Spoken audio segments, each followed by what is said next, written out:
following your work for a lot of years, and particularly that video that you put out where there were like 400 and some people that worked for the government, and they all stood up at the podium and they spoke.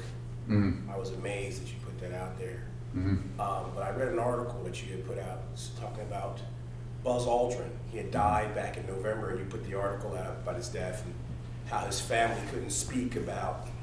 Oh, I think that was Neil Armstrong, actually. Neil Armstrong. Yeah. The first man to walk on the moon. Exactly, and you said that when he landed, he saw something that he couldn't talk about? Yes. What was it? Yeah. This is a really great question about what really happened. You know, my uncle worked for Grumman, that became Northrop Grumman, and Grumman had the contract to build the lunar module. It landed, a funny looking thing that looked like a spider. It landed on the moon in 1969 on July 20th or whatever it was. The first two men on the moon were Neil Armstrong and after him Buzz Aldrin. Yeah. And back when we were doing these briefings for Congress, and in fact even before then, the Asilomar gathering in 1995, we reached out to Neil Armstrong because I knew from contacts and family that when we landed on the moon, we weren't alone. Okay. And that Neil Armstrong, there were two people who've been on my team for many years who were good friends of his family. And so we reached out to him and invited him to come to those events, and he politely declined and told us that it was made very clear to him and the other Apollo astronauts who witnessed this first event, where when we landed at the crater on the moon, the rim at the top of the crater was, quote, crowded with UFOs, the craft that were up there, multiple of them, and that these were filmed. And that I know people personally who've seen that film footage. And that's why the film footage that came back to the Earth, and we did go to the moon, but some of the footage, it doesn't make sense because the flag is moving. Now the reason for that, and this is where people say we didn't go to the moon, it was all hoax and filmed in a basement up in New York. The truth is we went, but during the lunar orbiter, going back before the Apollo mission, we actually were circling the Earth taking the first early digital photographs. And as you know from the testimony of Disclosure Project witness Carl Wolf, there were structures on the moon that were artificial. Some were newer and some were very ancient. And so they knew the covert programs, and these images were being downloaded to out here at Langley, not the CIA headquarters, Langley Air Force Base, to a compartmented operation run by the National Security Agency that was then sequestered away from the other NASA scientists. But the people running that project, the deep black people in those projects, knew that it was likely we were going to encounter something not of this world or a UFO when we landed. Therefore, they had filmed some footage that they could splice in if something started happening. So during the live transmission, if something started happening, there's a delay that went through this National Security Agency filter, and they could immediately, instantly put in. And that's why there's a couple frames where the American flag is moving. Well, there's no atmosphere on the moon, okay? Which was the one mistake they made in that whole plan. That's the telltale giveaway. Now, some people have taken that, the conspiracy theorists have said, we didn't even go to the moon. We did go to the moon. But they knew that it was likely there were going to be ETVs, extraterrestrial vehicles up there. And so when they stepped out, of course, you know, and we're approaching actually, before they even landed, they saw them. So they were already with this sort of pre-prepared film that looked very, very good, except for this one error. And so Neil Armstrong and Buzz Aldrin know for a fact. Now, Neil Armstrong said, look, you know, if I were to go forward and talk about what actually happened, I've been told, Neil Armstrong said this to us, that my wife, my children, and my grandchildren would all be killed, that they would take us out somehow, some terrible accident. And he says, I'm not going to talk about it. Now, Buzz Aldrin has just basically, he sort of had a nervous breakdown after this and was actually at an Air Force facility. I know a man that was there with him, and he confided that this is also what happened.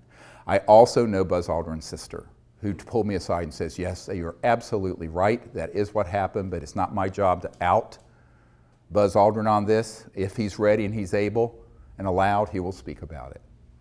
But you have to understand, enormous pressure was put on these men never to speak about what actually happened. Can we speculate on whether those ships came from here or from there? And this is the following question: were those ships that were around the moon at that time in 1969 extraterrestrial or man-made reproduction vehicles using anti-gravity? I don't know.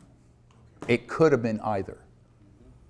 But I think probably they weren't ours, only because those folks would not have wanted to risk exposing that they were there with cameras rolling. Okay, because that would have, of course, have ended the fact that they have these secret aircraft, a secret space force. They would have watched TV and knew that there was a space shuttle. So that's one of the problems. That's, you know, I've thought about it, and the answer is I don't know, but from a logical point of view, I doubt it was ours. Okay. Now, you know, one of the things that Neil Armstrong was overheard saying, and this was reported in Timothy Good's book, Above Top Secret, is that Neil Armstrong stated that we were essentially warned off the moon. That, in other words, these civilizations did not want us going to other moons or planets to colonize them with the consciousness of nationalism and the Cold War. Because remember, the Apollo project was really a proxy for the Cold War. The United States was in a complete panic when Sputnik overtook our space program, the Soviets. And so the race to the moon was part of, and always was part of, the military competition between two huge superpowers, the old Soviet Union and the United States of America. And so when we went there, but we went there not as a peaceful world civilization, but as a competing Cold War effort that were armed with thousands of thermonuclear weapons, hydrogen bombs, pointed at each other. That was not the consciousness that the ETs want to see us going into space with. They want us going into space with the consciousness of peace and cooperation, not militarism and war.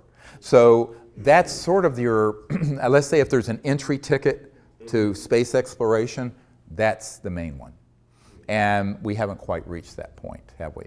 So I think that's why Neil Armstrong said, I don't know what was said or done, or what was done by these craft, but he said it made it very clear that they weren't real happy that we were going there in this way. And that's, in my opinion, why we wound down the space program to the moon. You know, my uncle was involved with this, and there was all kinds of plans to put colonies there and buildings and have, you know, people living in sort of like domes like they have out at the biosphere in Arizona and what have you, and all that was shut down. Now, the excuse they gave was budgetary cuts, but I don't think it was budgetary cuts. I think it was because, you know, it was quite clear that we were going out there immaturely as a warring civilization and not as a peaceful world civilization, which is the requirement. Yes, ma'am. But Kennedy had talked to the Soviets about going jointly. Was that a peaceful thing together, or what prompted him? What did he know, or what was behind his question? Because he took a lot of flack. Yeah, Kennedy did want to do an international, from the beginning, space program. And, you know, when he was assassinated, Khrushchev wept and stated, now we will not have world peace. Because Kennedy, and actually Bobby Kennedy said this, Bobby Kennedy Jr., who I've met, said this recently on a CNN interview, is that his intent was, in his second term, to get completely out of Vietnam, to do a cooperative and to make total peace with the Soviet Union. Now, of course, there goes $1 trillion in military industrial intelligence spending. And they were not happy about that. He was also going to disclose this UFO issue. And I think there were a number of reasons why, he was just not willing to succumb to their view of how the world needed to progress with endless conflict. And that's why there was no second term of Jack Kennedy, in my opinion. Now, from what I know, and this is also somewhat corroborated, although in a bit of a titillating way, with the document I got from the National Security Agency contact I have. That's the Marilyn Monroe document. And in the Marilyn Monroe document, it's a top secret document that was handed off to me, never declassified, authenticated by a man who used to be General Odom, O-D-O-M's right-hand guy, who was National Security Agency head for years. And in this document, it was a wiretap summary that the CIA wiretapping a bunch of people, but mainly Marilyn Monroe, who, as you know, had an affair with Jack Kennedy and also with Bobby Kennedy. And they knew it was becoming too public, and so in 1962 or whenever it was, they cut that off. And she was furious, so she was calling up Bobby Kennedy, this Attorney General, and an art dealer named Rothberg in New York, and other people, saying that she was going to hold a news conference to tell Jack Kennedy, to tell the world what Jack Kennedy had told her about, quote, objects from outer space that were recovered in New Mexico in the 40s, clear reference to Roswell, as well as some other matters. That wiretap summary is dated the day before they found her dead. Now, when I brought this up there was a famous actor and singer named Burl Ives, who used to be on our executive committee, and he was friends with Marilyn Monroe and Elizabeth Taylor. And Burl Ives, when I showed this document to him, he just held his head. He says, "We all know Marilyn was killed and that it wasn't an overdose. We didn't know why." And he was a 33rd degree Mason. Burl Ives was. He has a room in this building next door, the big 33rd degree Masonic temple next door. And I said, yeah, well, Marilyn didn't know what kind of big toes and big gorillas she was stepping on.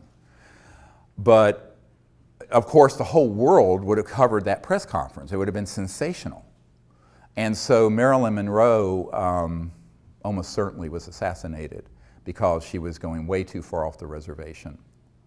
And this document has the proper project code names and code numbers for that era. Project Moondust, Project 46, some of these key project code names and code numbers for the early 60s.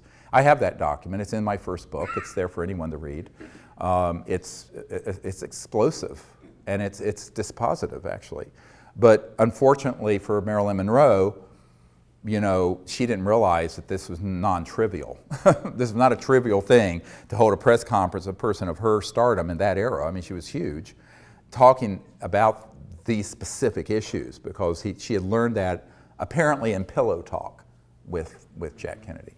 And so it cost her life in order to keep that quiet.